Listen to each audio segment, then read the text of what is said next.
Assalamualaikum warahmatullahi wabarakatuh. Selamat pagi, salam sehat untuk kita semuanya. Pertemuan minggu lalu kita sudah membahas materi tentang yang berjudul Peradaban Daulah Abbasiyah. Maka untuk pertemuan minggu ini pada hari Selasa, yaitu yang berjudul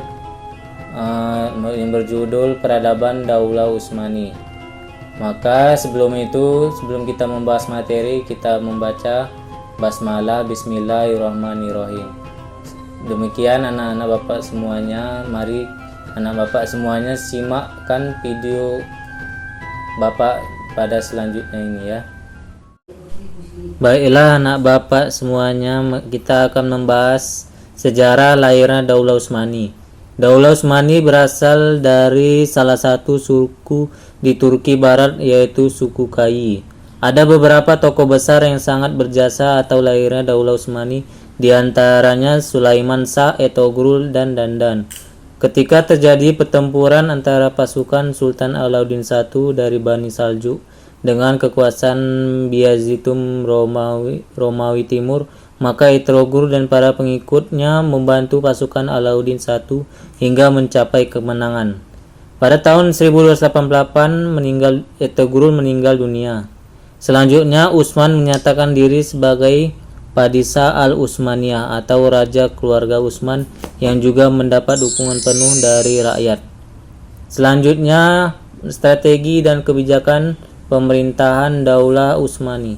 Kebangkitan Daulah Utsmani tidak lepas dari lemahnya kekuasaan Daulah Abbasiyah pada ujung paling kritis.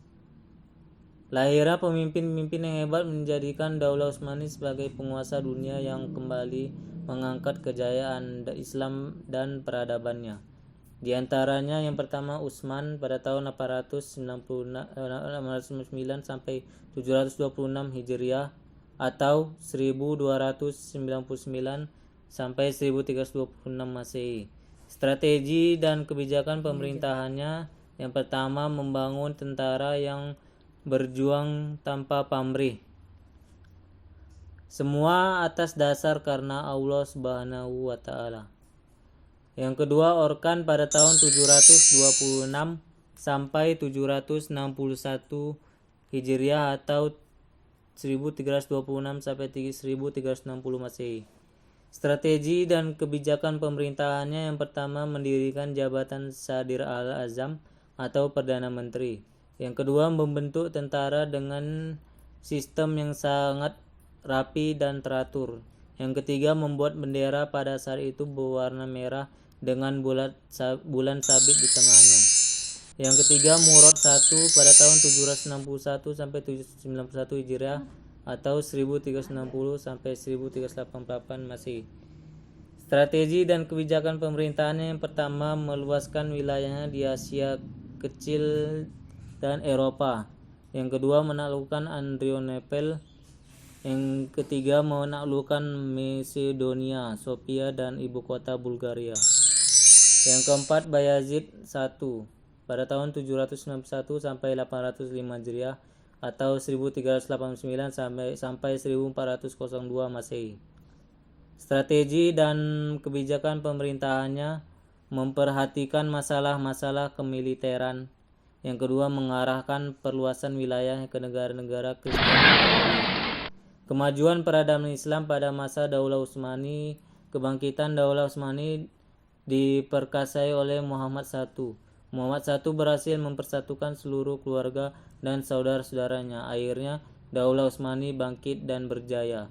Akhirnya Daulah Utsmani sebagai Daulah Islamiyah diakui kembali sebagai penguasa dunia sebagai kemajuan peradaban ilmu pengetahuan. Selanjutnya kemunduran peradaban Islam masa Daulah Utsmani. Mundurnya Daulah Utsmani ditandai dengan kebangkitan bangsa Barat atau Eropa. Hal ini disebabkan karena lemahnya penguasa Daulah Utsmani dan lemahnya sistem pemerintahan. Runtuhnya Daulah Utsmani tidak disebabkan oleh faktor sebagai berikut. Yang pertama kondisi pemerintahan yang lemah. Yang kedua melemahnya kekuatan militer. Yang ketiga adanya gerakan oposisi sekuler. Sekian dan terima kasih. Demikian pemaparan Bapak tentang materi pelajaran kita hari ini. Untuk selanjutnya Bapak tugaskan kepada kalian untuk menjawab pertanyaannya sebagai berikut. Nanti akan Bapak lampirkan ke dalam bentuk file Microsoft. Sekian dan terima kasih.